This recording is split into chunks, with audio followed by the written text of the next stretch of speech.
Hi! நம்ம வீட்டு சாப்பாடுல சாப்பிடுற மாதிரி ஒரு சூப்பரான, ருசியான பொரிச்ச மீன் குழம்பு தானங்க பண்ண போறோம். சுவையா இருக்கும். என்னுடைய சேனல கடைசி வரைக்கும் பாருங்க. அப்பதான் நான் என்னென்ன இன்கிரீடியன்ட்ஸ் ஆட் பண்ணியிருக்கேன்னு சொல்லிட்டு உங்களுக்கு தெரியும். வாங்க வீடியோக்குள்ள போ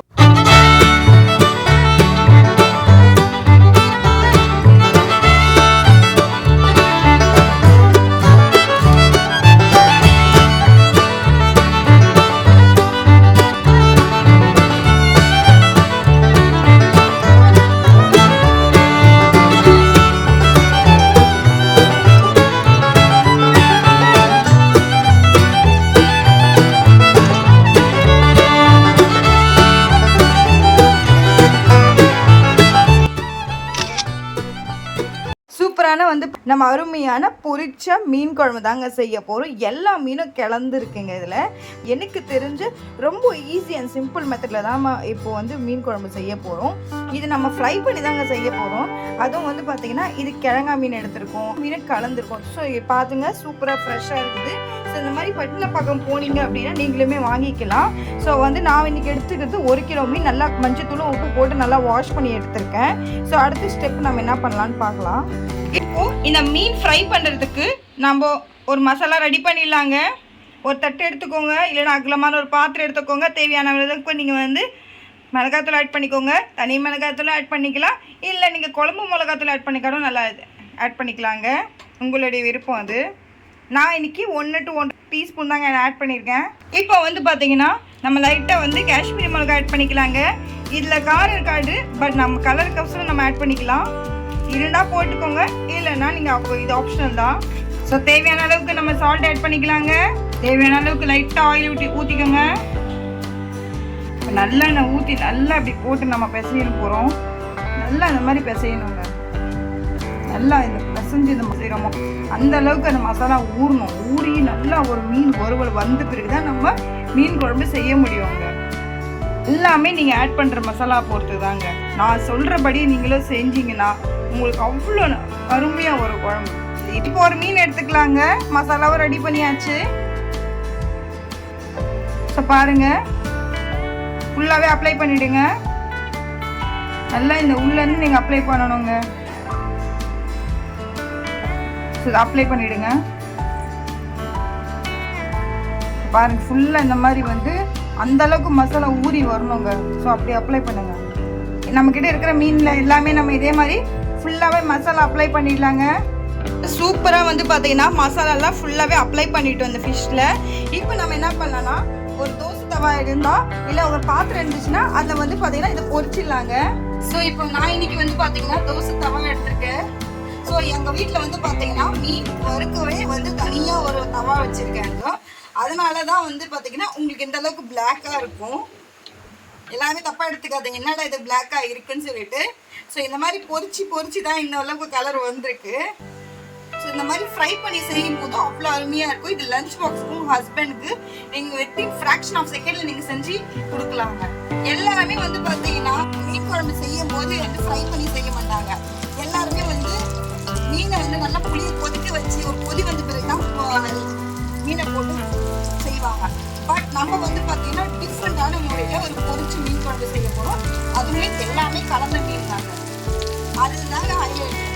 இதெல்லாம் ஃப்ரை ஆகுது. இந்த மாதிரி திருப்பி போட்டுருங்க. ரொம்ப ஃப்ரை பண்ண வைக்காதீங்க, ஒரு மாதிரியாக இருந்தால் போதும். அப்போ தான் நம்ம மீன் குழம்பு மீன் ஆட் பண்ணும் போது அது உடையாமல் இருக்கும். இங்கே பாருங்க, ஏதாவது பார்த்தீங்கன்னா மசாலா ஏதாவது ஒட்டியிருக்கான்னு பாருங்களா. எதுவுமே ஒட்டல. நான் சொல்கிற மெத்தட்லேயே இந்த மசாலாவை நீங்கள் போடுங்க. உங்களுக்குமே பெஸ்ட்டாக வரும். இந்த மாதிரி தவால வராது. தேவைன்னா நீங்கள் எலுமிச்சை சாறு ஆட் பண்ணிக்கலாம், இல்லைன்னா வினிகர் கூட ஆட் பண்ணிக்கலாம். இப்போ நம்ம ஒரு பாத்தியை ஃப்ரை பண்ணி எடுத்துருங்க. ரொம்ப ஃப்ரை பண்ண வைக்காதீங்க. அண்ட் எல்லாருமே பயப்படாதீங்க, என்னடா மீன் ரொம்ப பொரிச்சிட்டோமே உடஞ்சிரும் அப்படின்னு சொல்லிட்டு. உடையாதுங்க. ஏன்னா ஓரளவுக்கு நீங்கள் ஃப்ரை பண்ணியிருக்கீங்கன்றதுனால தைரியமாக நீங்கள் மீன் குழம்புல போடலாங்க. ஸோ இந்த மாதிரி பொரிச்ச மீன் குழம்பு நீங்களும் செஞ்சு பாருங்கள் இந்த வீக்கெண்ட். அதுமா உங்களுடைய ஃபீட்பேக்கை என்னுடைய கமெண்ட் செக்ஷனில் சொல்ல மறந்துடாதீங்க.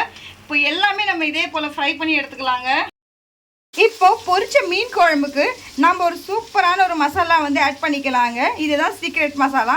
இப்போ பொடியை நறுக்கின தக்காளி பார்த்தீங்கன்னா நான் 3 ஆட் பண்ணியிருக்கேன். பெருசாக இருந்தால் 3 ஆட் பண்ணிக்கோங்க, சின்னதாக இருந்தால் 4 ஆட் பண்ணிக்கோங்க. இஞ்சியும் நான் ஆட் பண்ணிட்டேன். இப்போ வந்து ஒரு கைப்பிடி நம்ம பூண்டு ஆட் பண்ணிக்கலாங்க. தேவையான அளவுக்கு நீங்கள் வந்து மிளகாத்தூள் ஆட் பண்ணிக்கோங்க. நான் என்ன வந்து பார்த்தீங்கன்னா குழம்பு மிளகாத்தூள் தாங்க ஆட் பண்ணியிருக்கேன், ஒரு 3 டீஸ்பூனு. ஸோ உங்கள் வீட்டில் எவ்வளோ பேர் இருக்காங்களோ நீங்கள் எடுக்கிற மீனை பொறுத்து அதுக்கு தகுந்த மாதிரி கூடி கொஞ்சம் ஆட் பண்ணிக்கோங்க. இப்போ எல்லாமே நம்ம வந்து ஃபைன் பேஸ்ட்டாக அரைச்சிடலாங்க. சூப்பராக வந்து ஃபைன் பேஸ்ட்டாக அரைச்சிட்டோம். லைட்டாக தண்ணியை விட்டு நல்லா வந்து ஃபைன் பேஸ்ட்டாக அரைச்சிடுங்க. இப்போ இதை எடுத்து ஓரமாக வச்சுட்டு அடுத்து நம்ம பொரிச்ச மீன் குழம்பு செய்ய போயிடலாங்க. பாத்திரம் தேவையான அளவுக்கு வந்து பார்த்தீங்கன்னா எண்ணெய் ஊற்றிக்கோங்க. ஸோ நான் இன்றைக்கி ஆட் பண்ணியிருக்கிறது நல்லெண்ணெய் தாங்க. ஸோ உங்ககிட்ட இருக்கிற எண்ணெயை நீங்கள் ஆட் பண்ணிக்கோங்க. ஸோ எண்ணெய் நல்லா காயணுங்க. இப்போ எண்ணெய் காய்ஞ்ச உடனே லைட்டாக வந்து பார்த்தீங்கன்னா ஒரு டீஸ்பூன் நம்ம வெந்தயம் ஆட் பண்ணிக்கலாங்க. உங்களுக்கு விருப்பம் தான் நீங்கள் சோம்பு ஆட் பண்ணிக்கோங்க, இந்த ஆப்ஷனல் தான். பட் ஜீரணத்துக்கு நம்ம சோம்பு ஆட் பண்ணிக்கலாங்க. ஒரு டீஸ்பூன் வந்து பார்த்தீங்கன்னா நம்ம கடுகு ஆட் பண்ணிக்கலாங்க. வெந்தயம் பொரியும் போதே நீங்கள் கடுகு ஆட் பண்ணிக்கோங்க. அப்போ தான் வந்து வெந்தயமும் கடுகும் ஒன்றா பொரியுங்க.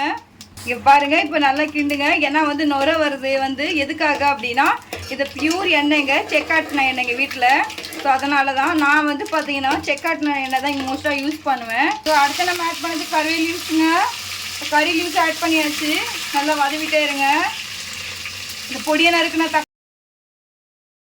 வெங்காயமாக ஆட் பண்ணியாச்சு. சின்ன வெங்காயம் நான் ஒரு கைப்படி நல்லா கட் பண்ணி வச்சுருக்கேன். வெங்காயம், அந்த கறி லீவ்ஸு, அந்த சீரகம் எல்லாமே நம்ம ஆட் பண்ணியிருந்தோம்ல, சோம்பு எல்லாமே, அது நல்லா வாசனை அப்படியே பொரிஞ்சு வருதுங்க.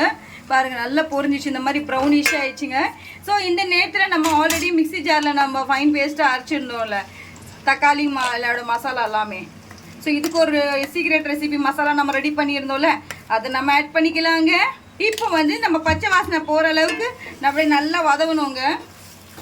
பச்சை வாசனை போயிட்டு பிறகு நல்லா அப்படியே எண்ணெய் புருண்டி அப்படியே வரணுங்க மேலே. அப்படியே கொஞ்சம் அப்படியே ஃப்ரீயாக விடுங்க பச்சை வாசனை போகிற அளவுக்கு. அடுப்பு விட்டு எங்கேயும் போயிடாதீங்க. ஸோ அப்படியே வந்து லைட்டாக வந்து பார்த்தீங்கன்னா எண்ணெய் இல்லாமல் மாற்றுறது, எண்ணெய் கொஞ்சம் ஆட் பண்ணிக்கோங்க. இன்னும் எண்ணெய்லாம் திரிஞ்சு அப்படியே மேலே வருது, இந்த மாதிரி பபிள்ஸாக வந்துச்சு. ஸோ இந்த நேரத்தில் ஆல்ரெடி நம்ம வந்து எலுமிச்சை சைஸ் அளவுக்கு நம்ம புளியத்துக்கு அரைச்சி வச்சுருந்தோங்க, அதை எடுத்து ஊற்றிக்கலாங்க. இப்போ வந்து ஃபுல்லாக அடியிலேருந்து அப்படியே கிண்டுங்க, அந்த மசாலாலாம் அப்படியே கிண்டுங்க, சூப்பராக கிண்டி வரணும் பாருங்க. ஸோ இந்த நேரத்தில் வந்து பார்த்தீங்கன்னா உப்பு, காரம், புளி இதெல்லாம் எப்படி இருக்குன்னு பாருங்கள். உங்களுக்கு தகுந்த மாதிரி கூடி குறைச்சி அட்ஜஸ்ட் பண்ணிக்கோங்க. இப்போ வந்து பார்த்தீங்கன்னா 4 பச்சை மிளகாய் அப்படியே நம்ம மேலே போட்டுக்கலாங்க. அவ்வளோதாங்க. இப்போ மூடியை போட்டுடலாம்.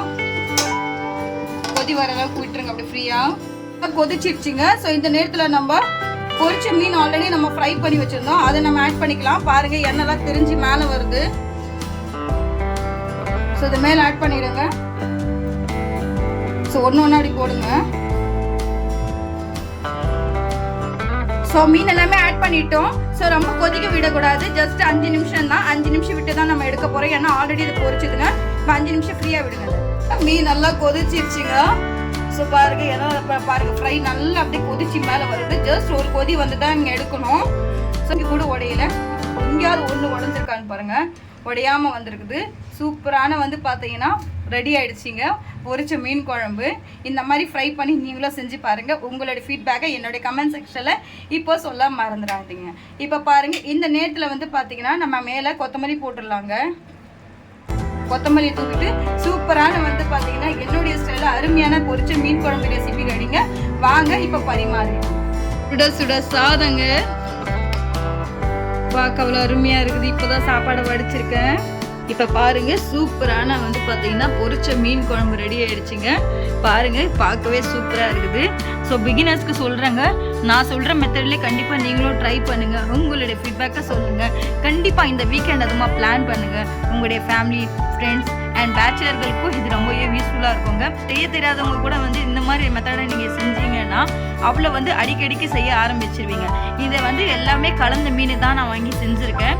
ஸோ சப்போஸ் நீங்கள் ஆரை, சங்கரை இந்த மாதிரி வந்து பெரிய மீனில் வந்து நீங்கள் பொரிச்சு சூப்பராக செய்யலாங்க. ஸோ வந்து அடுப்பில் செய்யாமல் கொஞ்சம் லவ்லேயும் செய்யுங்க, லவ் இல்லாமல் செய்யாதீங்க. ஸோ நல்லா இல்லாத குழம்பு கூட அவ்வளோ அருமையாக இருக்குங்க. பாருங்கள், இந்த ரெசிபி உங்களுக்கு பிடிச்சிருந்தா ஒரு லைக் பண்ணுங்கள், ஒரு ஷேர் பண்ணுங்கள், சப்ஸ்கிரைப் பண்ணுங்கள். மறக்காமல் என்னுடைய ட்ரெண்டிங் சப்மிக்கு பெல் ஐக்கனை கிளிக் பண்ண மறந்துடாதீங்க. அப்போ தான் நான் போடுற வீடியோஸ் உங்களுக்கு உடனே வரும். என்னுடைய வீடியோவை முழுசாக பார்த்ததுக்கு ரொம்ப நன்றி.